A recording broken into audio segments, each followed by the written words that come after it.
Hey everyone, welcome back to Bros and Shows. I am your host, Josiah, aka Muller67, and with me, as always, I got my buddy, I got my pal, I got my brother Austin. How you doing tonight? I'm doing pretty good. How about you? I'm doing pretty good. I have been having a pretty good day. Doing a lot of gaming this weekend because of 4th of July giving me additional day off, which we'll find out if we get in trouble for on Monday when we go in, because according to some people at like my bank I was working at, they're like, this is the observation day for the federal holiday, right? But we don't go off of the federal holiday, so you should be working on the 3rd. But then our manager's like, it's kind of stupid for us to be working on the 3rd because all of our job comes in via mail. So if stuff doesn't come in for mail, we can't do it, And so they were talking, they were discussing, and then she just decided, she's like, you know what? No, go home. We're not going to work tomorrow. Something comes up, we'll talk it, we'll figure it out. But she's like, we won't work tomorrow. So I had Friday off. And I spent the day playing Tears of Metal demo and so on and so forth. And just playing around with stuff. And playing Final Fantasy and playing Monster Hunter Rise with my friends. Just playing a lot of games. And it was fun. It was a fun weekend. Yeah, I don't really got much more to say about it other than that's all I kind of did. I just kind of stayed in house all day and had a good old time. What about you, man? How'd you enjoy your 4th of July? I enjoyed it. It was a lot of fun. We had I worked Friday because I work in a camp and a lot of people have it off. There's a lot of kids that did not show up, which usually that happens. Yeah. So we were down by 15 kids. So it wasn't a lot going on. And then Friday after work, I'm trying to think what I did actually. I don't remember. I think that was the night that me and you played. Yeah, it was. It was me and you played some games. And then Saturday, I woke up and I had an early start. Went over to my father-in-law's house and we hung out with some of their friends and just chilled pretty much. I played guitar for Tom. There was a song that I learned that I've been wanting to show him that I play, and he loved every minute of it. Which is great.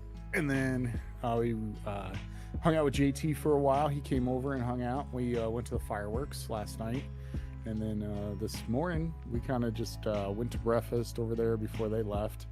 And then we came back, and then I invited Dad and Mom over because it was Dad's birthday. Yep.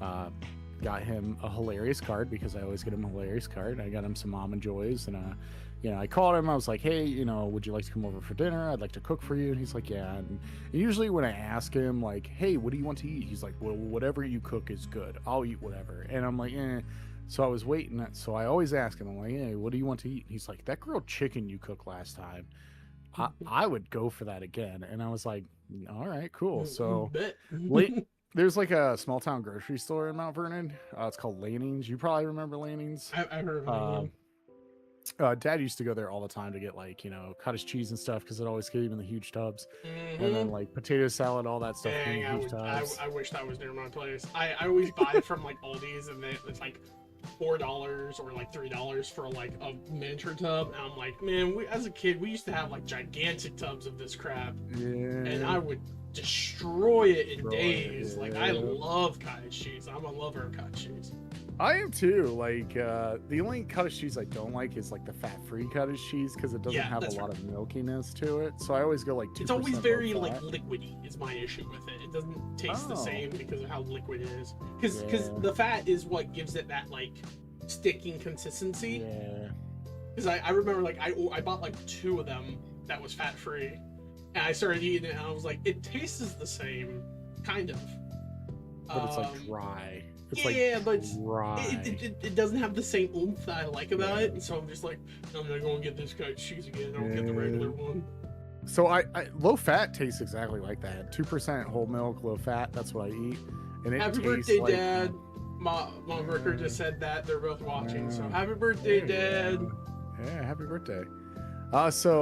Yep. I went to Lanning's and they always have like chicken quarters. I don't know if you remember what chicken quarters are. Yeah. They're like, it's like part of the arm, and then it's like a little chicken this way. Like it's pretty much the whole arm. Dad used to buy them all the time and grill them on the Oh, grill. okay. I know you're just talking about like a full wing. Yeah, they call Yeah, them chicken quarters. Like you can get like a huge box of chicken quarters, like this big, and it comes in like a huge bag for like $4. Oh, So yeah, like, pretty good. yeah. So like I always go to Lanning's and I get that, and then I got like some potato salad and some other stuff. And then I came home and I was like, all right, I'll grill the chicken. So I started grilling chicken, and then he came over, we hung out, had a fun time, talked. We watched a video on like the history of Long John Silver's, and how That's it's making crazy. a comeback right now. Which is crazy and also very upsetting for me. Yeah. Because like me and the guys were hanging out one time, and they mentioned Long John Silver's, and I'm like, whenever I was a kid, back before the end times of me being allergic to shellfish, my favorite restaurant was Long John Silver's. Whenever we would go down down to Mount Vernon, I wanted Long John Silver's, and I said I'm like, probably the biggest thing I remember for like eating there was like Dad used to buy us those little platters where it come with like 2 fishes, fries, hush 2 puppies, yeah, fishes, into like chicken. shrimp. And I would love, like, the best thing in the world was getting the fish, turn it upright, bite the top off of it, pour vinegar down, and it just trickles down. Just, oh, delicious. Yeah. Unfortunately, can't do that no more, but Well, you Man, could. no, Technically, you could. nah, they cross-contaminate stuff way too much at Long John Silver's for Well, me to have see, that. that's what I thought too, because I do have a shellfish allergy too, but I can eat fish. And Yeah, I accidentally. can't too. It's just the chance of it is why you don't. Yeah, I get that. Well, I never forget. Like I went before they closed the one here in town. Mhm. I went and I was like, dude, I really could go for some clams, and it wasn't hitting in the back of my head that like that is a shellfish. Like you should not do that. And I was It's a like, mollusk, which is Yeah. it's the same thing as squid and octopus. Yeah. And those are a part of the crustacean family. And that's Mhm. I'm right there with you, Austin, because my friend had hot pot at our house one time, and I love hot pot. Hot pots are amazing. And they're like, we got squid, and I was like, I have to look if I can eat that. And then I looked up, they're like, no, don't eat that, you will die. And so we had like beef and pork and everything with it. And then Cum said that and then Cum at that point that I ate everything, I was good, and then they put the squid in and they ate it and everything. Mm. Yeah, the fish was great. I think I learned to do the bite on top and pour the vinegar down because of Dad or someone else. Well, what's really love funny, that. so like I went there and ordered clams, and then I got the clams, and I was like, oh my gosh, I can't wait, and I started eating them. And then I was like, oh man, it's so good. This is exactly what I wanted. It's like a little peppery. It's great. And then I was like, uh-oh, I can't eat this. And like I freaked out. And then I found out, I did some research, and it is not real clams. It's just cod pieces that they fry. And I was like, oh, okay. So they flavor it to taste like a clam. Okay, gotcha. So I was fine on that. And then they closed this one down, but then I started seeing like a resurgent of like Long John Silver's. So Yeah. I watch Papa Meat a lot, and Papa Meat does like the taste tests all the time. Yeah, and those he are like did one of my for, I think, the favorite. fries for Long John Silver. And top number one was Long John Silver's. Yeah, he loved them. And then he even did a fish sandwich, and it was Long John Silver's again. And I was like, dude, like, and then come to find out, like, I did a bunch of research, and like they like rebranded, like it's like Long John Silver's chicken and fish. And then they're like, oh, we've also like alternatively like did stuff to like make it still taste the same, but like it's better for you in a way, like Interesting. because chicken. So like I was like, oh well, I know a Long John Silver's that's close in Pennsylvania next time I go, to go see my buddy because he lives in Charleroi. There's one right Am I in not your Belle buddy? Verde. What the freak? What the heck? No, okay. You're my brother. You're my pal. You're my good time, old pal. Good time, chum. That's the You're my rotten soldier. No, so like, we watched that video. We hung out for a little bit. He devoured some food. He had a lot of fun. I got to talk, watch baseball with him. It was great. It was a great time to be with my dad. So yeah, we just hung out, and then he went home, and then I started playing guitar, and then I was like, oh man, I got to get on the podcast. So then I was like, oh man. And every time when I get on the podcast, this happens a lot. Like usually we start at 8:30, but then I'm like, I have to go to the bathroom, and then I have to go. I don't know. It's like it's whatever. Like it's not like it reminds me of when I forget which one of the Smosh creators it was, like the original Smosh. It was not the one that's still on it. It was the other one. They're both on it. Okay, then I forget which one. There's Anthony and then there's Ian. Anthony. Okay, yeah. So Ian was on an interview a long time ago where they were like, what's one thing that like you do that a lot of people don't know? And he's like, every time that I do something big where like, I'm going to like go do a live show or I'm going to do a video or anything like that, he's like, I gotta poop. He's like, I don't know why, I just poop. And I'm like, yeah, that's how it is. Like, I was like, I don't nervous know, maybe pooper. it's me. That's the thing. Nervous pooper. So yeah, that's what it is. But yeah, so we're here, and I guess you watch a show that I recently just got into, and then I was like, we have to do this show. Like, I think you would really enjoy this. So yeah. He got stage fright, which is funny. Dad says that he got stage fright, which is funny because he was political. Like, he did political rallies. He ran for Congress and everything. And I was like, Dad goes up there and he basically has the same energy that he has at home whenever he's explaining stuff. And I was like, he doesn't have stage fright. I don't know what he's saying. But it's real. Sometimes you go up there, you just give it your all, and you try not to think about it, and you can be terrified of it, but you still do a great job. I remember people always going up to Dad saying that he was a great speaker and everything. Oh yeah, yeah. I remember there was one time. I remember this one time when he was the last time he ran.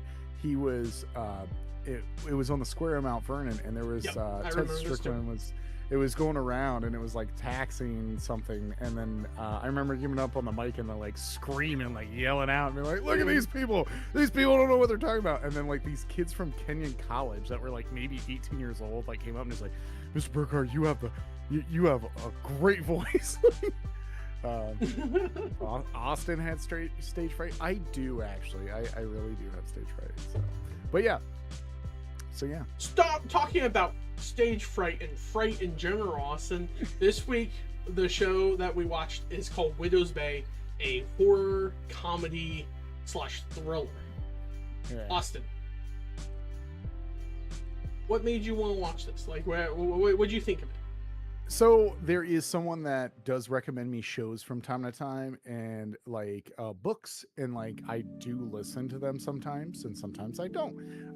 But this person was like, have you watched Widow's Bay? Which was Sydney's cousin. She was like, have you started Widow's Bay? And I was like, the heck is that? And then she explained to me that she really enjoyed it and I would really like it. And I was like, okay, whatever. And then I started seeing like a lot of other of my friends saying, dude, this show's awesome. And I was like, oh, okay, what's it about? And then I was like, read the small synopsis of like what the premise of it was. And then I was like, all right, I'll give it a watch. This was a show. It's like how I feel with Midnight Mass. Mm-hmm. It's a show where like I sat down and I binged it. Like I don't binge a lot of things, but when I do binge, I'm into it. Like I was watching, and what's great about this show, usually a show like this is like 45, 50 minutes. I mean, it was. It was 39 minutes each episode, and it was because like for ads they include that as well. Yeah. So like I right. See you, Dad. Thanks for stopping by. Yeah. I was going to call him. And you forgot. No, I didn't forget. I told Mom. Look at this man. I told Mom because she's like, "Hey, I'm going to go. Austin's going to we're going to meet up with Austin at some point or whatever." I'm like, "Okay, when you know Dad's free, let me know and I'll give him a call." I never got a message from Mom until just now about like the podcast. So I'm like, I guess I'll do it after the podcast then. Never told me, but that's life, I guess. But keep going about.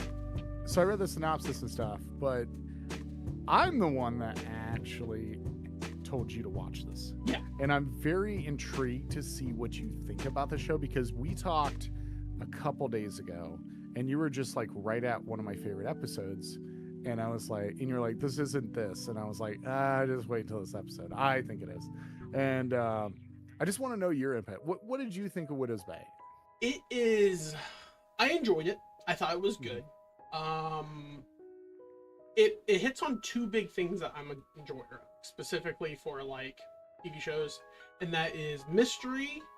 It presents information from the get-go, and you are given small amount of information through multiple points. And then at the final, you get the whole concept, but there's still mystery to be solved. Well,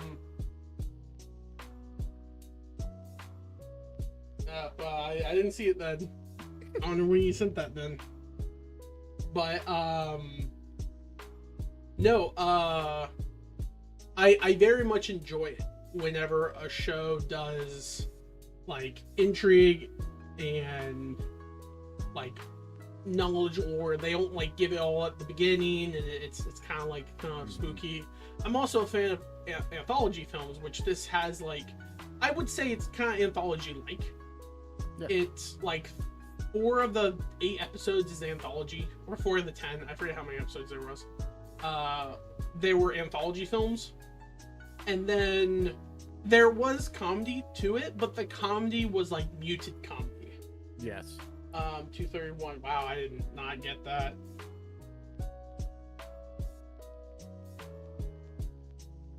Okay. Yep, I found it. You'd sent it after the invitation. Alright. Well, didn't know. That's my bad. I only was given the notification about the invitation, so that's on me. That's on me.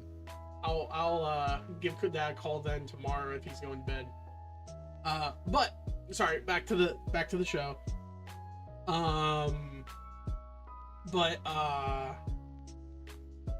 There is how it does the comedy in the show. It's not like in your face comedy like whoop he fell on this or whoop he fell. It's more like satire comedy of the series that they're mimicking. I think the Taser episode is probably the most prevalent of it. Yes. But the beginning part of the show was actually very annoying to me. Really? And that was because the comedy that was present in the first like 3 episodes was ignorant comedy. Yeah. Where the townfolk people were ignorant, or like they were just doing things that were just being a pain for people. And they're not aware that they're causing the issue. Specifically the one old lady that like constantly would just like not listen to him or like interrupt, and like she was sassy and whatnot. Oh, yeah. And then even like the older lady that turns out to have like a bigger meaning later in the series. Yeah. She was like talking, and then she was like in the middle of giving notes, but then like she would not be able to read her notes, and she wouldn't let him talk until she did, and he was just like, I gotta go. But she's just sitting there like holding him up, and it was like, this is kind of frustrating, because like I very much get that this guy is trying to make this place better. He is doing the whole like I think it's ostrich head in the sand method with a lot of stuff. And he is causing more harm than good. And vice versa. But it was a good show. It handled all that stuff pretty well, pretty consistently. And I think that one of my only big issue with the show, I would say, just like altogether in general and everything, is it went a little quick into the horror aspect, and then didn't really explain like the connections. I felt like basically all the anthology episodes just felt completely disconnected from everything else going on. Specifically, I'm talking about like the clown episode inside the Haunted Mansion. Like, what does the clown have to do with any of the other stuff going on in the bay? The killer episode, the boogeyman episode, what does that have to do with any other thing that's happening in the bay? The sea witch, what does that have to do with anything else that's happening in the bay? And this concept of like this evil storm or this evil curse in the village doesn't make much sense. And then they started giving plot reasonings to everything else, but not touching those things. Like, why was it that the killer could live through anything? He kept getting up and he kept living, and he could live forever just like the other guy could live forever. Why is that? Never touched it, never even discussed it. Also, super hilarious that she found a more quicker, efficient, and funnier way to handle a thing that could live forever than what the two other dudes did when they took the guy out on the boat. Like, it was legitimately like a situation. It's like, you guys had a incinerator there. Why didn't you guys think about burning him alive? Incinerating that guy down to ashes and see if he recovered from that. Because obviously he doesn't recover. He had, like, malnutrition on him. So it would have been an interesting thing for them to do. But all those plots didn't fit in with what was happening in, like, the thing or whatever. Correct. What I thought was going to be revealed is that each of those beings who were on the like thing, who was like doing something special, those were his kids. Because like the one girl who fell out of the boat, I'm like, that's the sea hag. Like, she dies in the ocean, she becomes a benevolent spirit inside the ocean, that's the sea hag. The other kid also lives forever like his dad. He goes crazy, becomes the murder killer who can't die, thus is like a murder killer. And then like the other kid also goes crazy, but he was the owner of the mansion, and so he stayed there, and then like he goes mad or something like that. I thought they were going to explain away all these like anthology films being like, he had 4 kids. These are those 4 people. That explains why they are important to the story and why there was episodes on them. But instead they just seem to be like one-off episodes. And I'm like, I wish that they had like a connection like that. There is going to be a season 2, so maybe they'll go into more detail of that. But yeah, that was my biggest issue with the show. There's supposed to be like 2 more seasons, or they said that like it's at least a 3 or 4 season show. Okay. So I think 3 would be good for me with how it's being presented. I think the ending was good. Oh, yeah. I think the funny thing is like, I get the woman's perspective. Like, anytime you hear someone talk about the trolley problem, that's like, you know, the train coming there is just life. It's a metaphor for life. And life happens, and sometimes 5 people die, and there's nothing you can do, but it's like, you're doing that, and it's like, if I pull a thing, I'm complicit. It's my choice to do that. And I'm just like, that's just illogically not true. Because your statement is like, I made a choice to save those 5 people. But instead, she's viewing it as, I made a choice to kill this one. It's like, no, that's... What you're saying there is that you should be void of responsibility because you didn't choose to save those people. But in fact, the choice to not do something, is that a choice? And you not helping those 5 people killed those 5 people. The trolley problem is not a problem in the form of like, what's the correct moral choice to do. It's the lesser of 2 evils argument redone. Is it better to save many for the life of one, or is it better to do none and just let it go? And when she started saying that, I'm just like, no, that's not true. That's not true. I disagree. No. And that's why the trolley problem gets better whenever they start like adding more additions to it. Like, you have 5 people off his side who will possibly, one of them is a murderer, but the rest of them are not.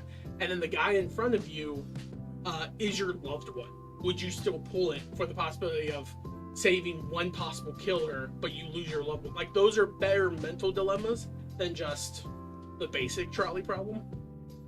But I did very much enjoy how he was like, it's the trolley problem. Like, you need to save the more people. It's not as black and white. And then she's like, well, it is for X, Y, and Z.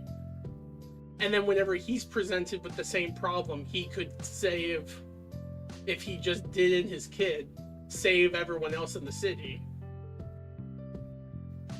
That unfortunately would doom his kid. He chooses to not do it. And I find that funny because it's like the hypocrisy or whatever. It's very opposite concept and belief, or same mindset, different application of The Last of Us. Where, what's The Last of Us character's name? Ellie and Joel. Joel, yeah. Joel had made the decision to save Ellie first and doom everyone else only because he would save one person. Because he wasn't 100% success rate. And he paid for that. And that's basically what's happening in the show, and I don't doubt it's going to end with him paying for it in some way. But what about you, Austin? How did you feel about the show? I talked a lot about how I felt. So I thoroughly enjoyed this show. It was a show that I did binge because I was like intrigued, and I think by like the episode where she throws a party was the episode where I started seeing that it was going to pick up a little bit more. I also feel like the guy, I always forget his name, the actor that always plays that plays in here that everyone knows. I just don't remember his name, but he was Fuchs off of Barry. Yeah. I know what you're talking about. You know, and he's Bill off of King of the Hill. Very well done. I think the cast is great. Some of the twists were really well done. I really loved the twist. A lot of the twists. I thoroughly enjoyed when you found out that like the boy finds out that like, you know, his mom was alive the whole time. I think that twist was really good. Yeah. It was obvious about the boy being the real. Yeah, that wasn't a twist. Also, it was foretold in that episode too that I like instantly clocked it too. Whenever he goes in the house and he looks at her calendar, if you look at the calendar, there's a picture of his kid on the top of the thing. And I know that it's because she's watching him, but I'm like, she has a special connection to him. It's because he's her grandma or something like that. And then sure enough, they start saying it and he's starting to have that epiphany. I'm just like, it was obvious, buddy. What are you doing?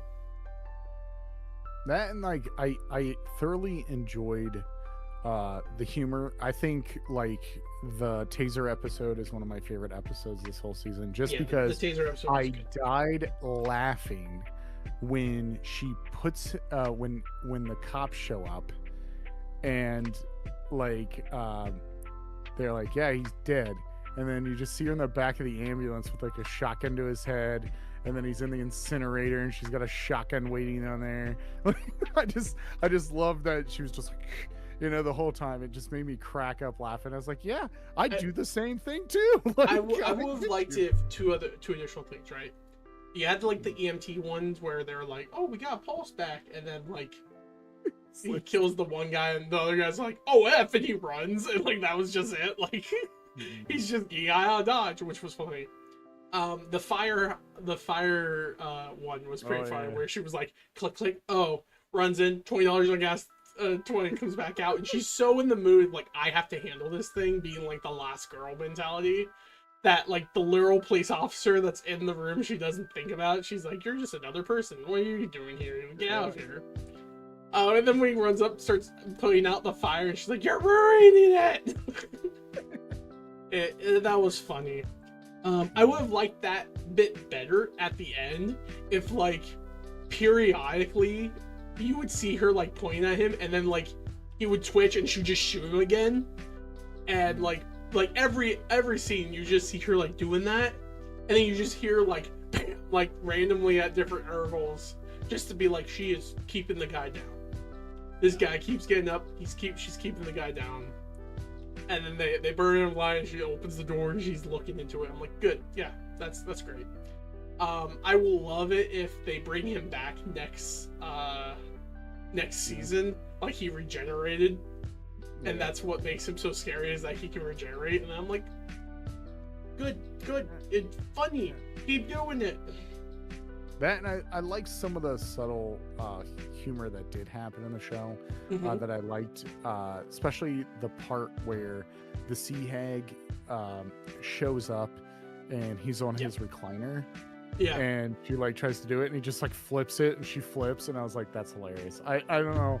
I did enjoy the humor, because the thing is sometimes when you watch something like this, when you try to keep that same horror like thriller thing, you want to keep that same feeling, but when you overdo it with the comedy, it can really ruin, like pull you away from like that focus. Yeah. And I feel like they did very well with not like making it completely.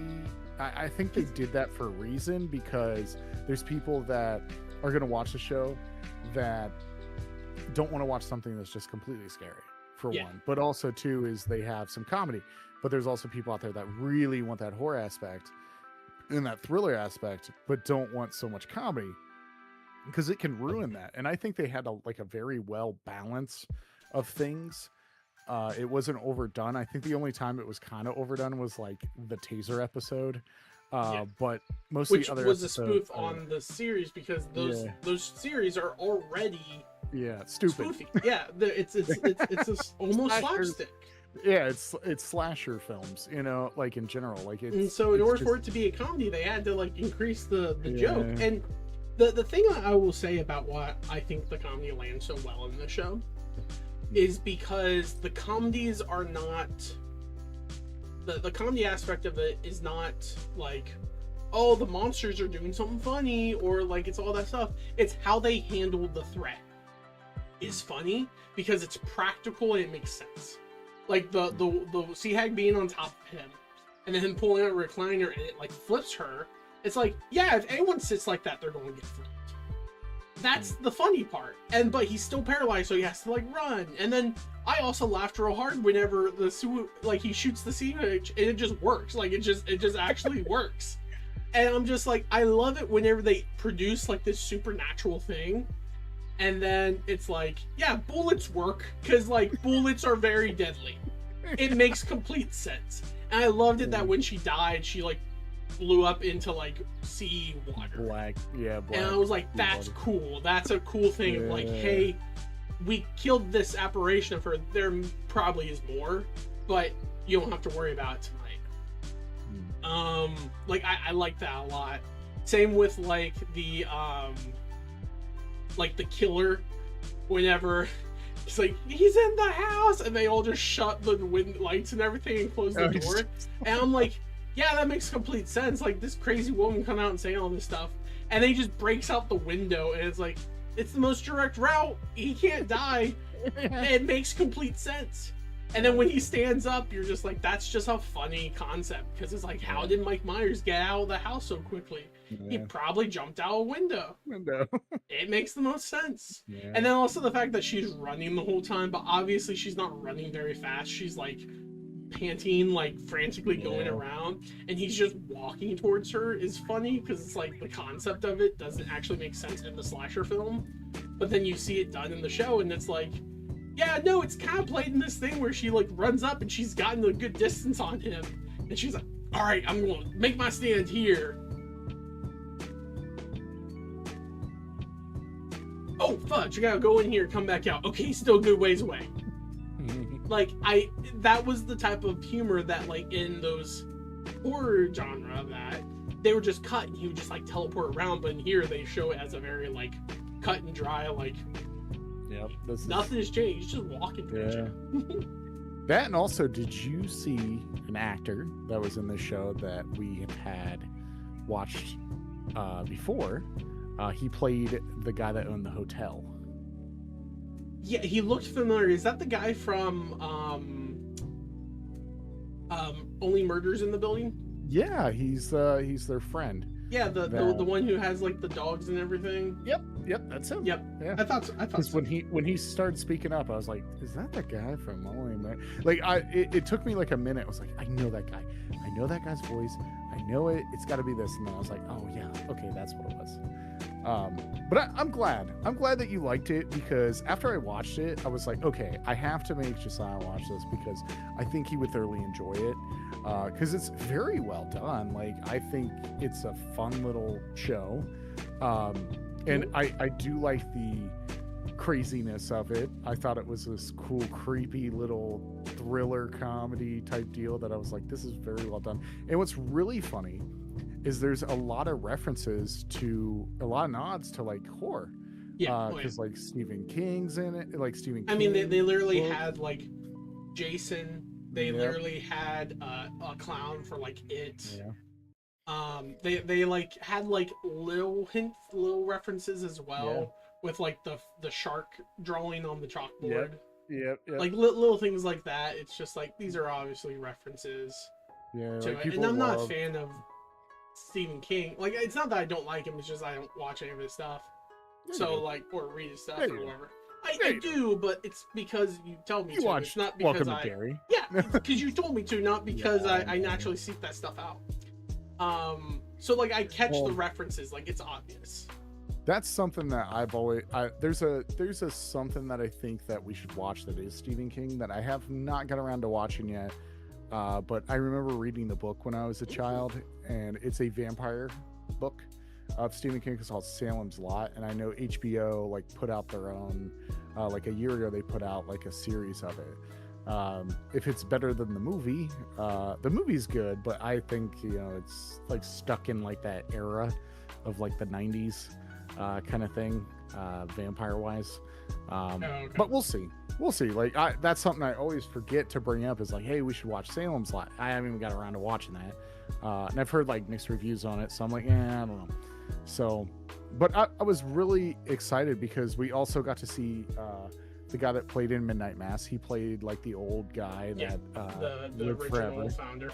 Yeah, and and I'm excited to see what season 2 holds, because the thing is like Apple is very notorious at making one season like shows, and then they just stop. They just like you get one. They tend to do like 1.5 seasons or like 2 seasons or 3, and then they just cut it.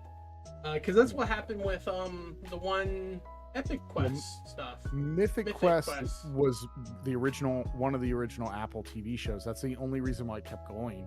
But then they canceled it because they were like, hey, it's not performing. But what's crazy about this, because they even said this like in an interview, was after the last episode aired on Apple TV, like the final happened, they greenlit it. Because they said so many people tuned in to watch it that they really enjoyed the show. And I was like, wow, that's crazy. Because a lot of people I know that do have talked about like working with Apple. They're just like, it's really hard to get like a season 2 greenlit sometimes. And it's like, this was crazy. So they greenlit it. And what's really, really funny is Apple is riding on Widow's Bay so much right now that they released a new episode. Okay. I was like, oh, there's a new episode? Really? And then I looked it up, and all it is it's the camera footage from him in the hotel talking to himself. Okay. That's all it is. Like, people are like, don't watch it, it's not worth it. It doesn't do anything to plot. It really doesn't do anything. It's just through the camera the whole time. And it's like half the time he's just rolling dice and like cracking jokes. And it's like, it's not worth it. And then come to find out, they put it on YouTube. They were like, yeah, we're not going to keep it on Apple TV. We'll put it on YouTube. So you can watch it on YouTube. That's side stuff. They shouldn't have that on there. Yeah. But, yeah, I'm excited. I'm excited for season 2. I don't know when that's happening. I know that they have, I know that they are almost done with season 2, because when this came out, they said that like they were halfway through season 2 because they had the money to budget for that. But I know that they greenlit season 2 right after the finale happened, but they were already, Apple's really good at like saying, hey, start of season 2, this is it. If we decide not to do it, we're just gonna axe it, But what I've been told is like they're almost done with it. So, and they said that like that might release later this year. So, which is great, because I would love to see more of this. I would love to see more of this because I had so much fun watching it. So, But yeah. Yeah. No, I enjoyed it. I thought it was fun. That makes me excited. Hopefully it will come out like in October sometime, so that way we can enjoy it during the spooky season. I think would be fun. Yeah. All right, awesome. Well, I think that basically covers it for this episode of Bros and Shows. Next week we're taking a little bit of a detour for genre and basically stylization, because we were thinking about doing the bear, but we decided we'll do the bear next week. No like rush into it or anything. So this week we're going to watch an anime that I've been excited to watch. It's more of a comedy, but it's more of a slice of life more than anything else. It's an anime that I find super endearing and cute, and I told Austin that he needs to watch it. Probably isn't Austin's forte. We'll see. Who knows? So the show we're going to watch is called You and I Are Polar Opposites. It came out earlier this year. Made a lot of people happy. People love the female character. I'm a fan of her eccentricness, and her inner monologue is the best thing in the world. So that is what we will be watching. Austin, I want to thank you so much for joining me on this episode. And thank you all of you out there who came to stop by as well. Thank you so much for stopping by, and thank you all so much for tuning in.